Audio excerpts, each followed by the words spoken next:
His Excellency Macky Sall, President of Republic of Senegal and incoming Chairperson of African Union, His Excellency Flex Tshisekedi, President of Democratic Republic of Congo and Chairperson of African Union, His Excellency Moussa Faki Mohammed, Chairperson of African Union Commission, Honorable Heads of States and Governments, distinguished guests, ladies and gentlemen. May I begin by expressing my sincere appreciation to the African Union and the government of Ethiopia in making this 35th ordinary session possible. mudane Macky Sall madaxweynaha dalka Senegal ahna gudoomiyaha cusub ee midowga Afrika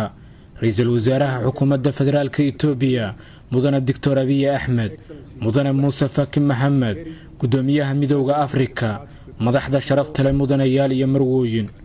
aan ku bilaabay inaan uga mahadceliyo midowga Afrika iyo dawladda Ethiopia suurtagelinta meertada 35aad ee shir madaxeedka midowga Afrika iyadoo ay weli taagan tahay hubanti la'aanta iyo qataraha ka dhashay xanuunka COVID-19 waxa kale oo aan aad ugu mahadnaqayaa dawladda Ethiopia sida quruxda badan ee ay noo soo dhaweysay aniga iyo wafdigayga mudanayaal iyo marwooyin waxaan jeclahay inaan soo dhaweeyo warbixinta golaha nabadda iyo amnigu ay u soo gudbiyeen golaha midowga Afrika taasi oo tibaaxaysa in qataraha argagixisada iyo xagjirnimada rabshadaha wadata ay si xawliya isaga gudubtay xuduudaha qaaradeena iyadoo ay uga sii dartay deegaanada qaarkood oo aan maamul dawli ka jirin iyo jawaabaha caajiska iyo abaabul la'aantu ku dheehan tahay ee laga bixinayo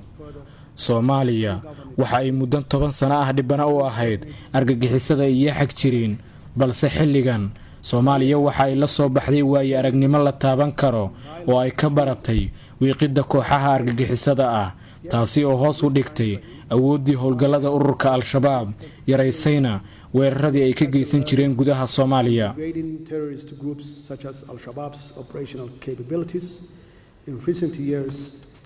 and with record low-level attacks recorded across Somalia. Al-Shabaab's squeeze in Somalia has had a ballooning effect to the rest of Africa. They have become more sophisticated.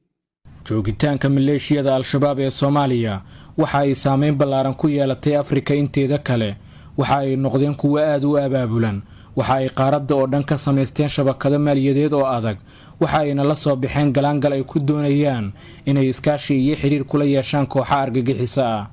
sidaan marar badan ka dignay qatarta Al-Shabaab ma ahan mid ku kooban Soomaaliya oo kaliya balse waa mid halis ku ah Afrika oo dhan warbixinta golaha nabadda iyo ammaanku waa inay noqoto mid guud ahaan dabooleysa saameynta Al-Shabaab ee qaaradda oo dhan si aynu si wada jir u abaabulno loona qorsheeyo howlgallo midaysan oo aynu kaga hortagayno qataraha inooga imaanaya argagixisada iyo kooxaha xagjirka ah mudanayaal horumarada aynu ka gaarayno dadaalada lagu xaqiijinayo dhabaha nabad ku soo dabaalida Soomaaliya ee sanadahan inagoo taageero ka helayna walaalaheena Afrikaanka ah oo aynu ku amaanayno nafurkooda waxa ay ka dhigan tahay in Soomaaliya ay hadda soo gaartay iftiinka xasiloonida iyo nabadda annagoo si buuxda ula wareegi doona mas'uuliyadda amniga qaran ugu dambeyn bisha Diseembar ee sanadka 2023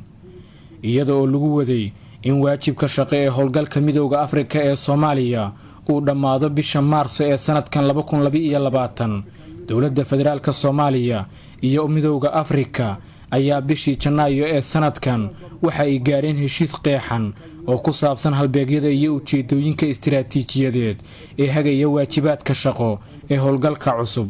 qorshaha gabagabeynta howlgalka iyo qorshaha bixitaanka ciidamada iyada oo la raacayo hagitaanada iyo jihaynta dawladda federaalka Soomaaliya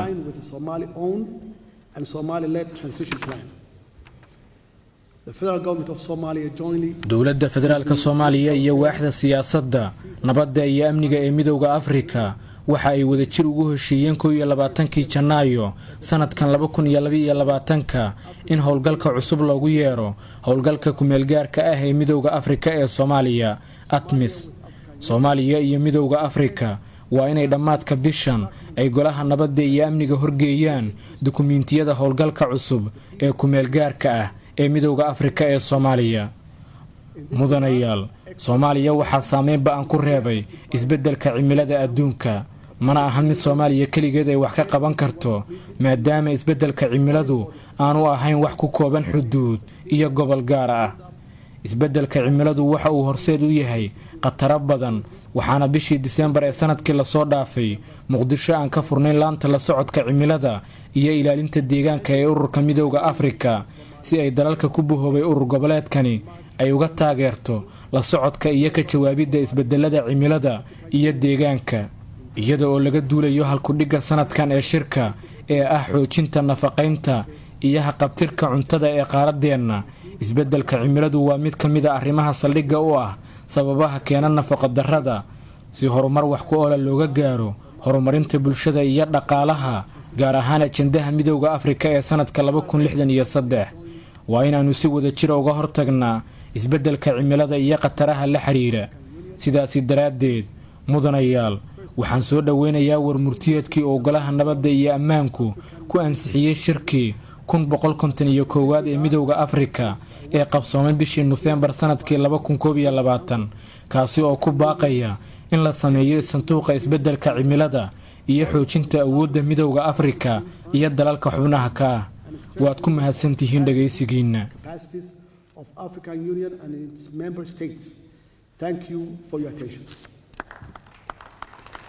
u doona Somali Sudanese Hospital daryeel daweyn iyo dhaqaatiirtii khibrada lahayd ee dibadda loo aadi jiray. bartilmaameedka Somali Sudanese waa badqabka bulshadeena.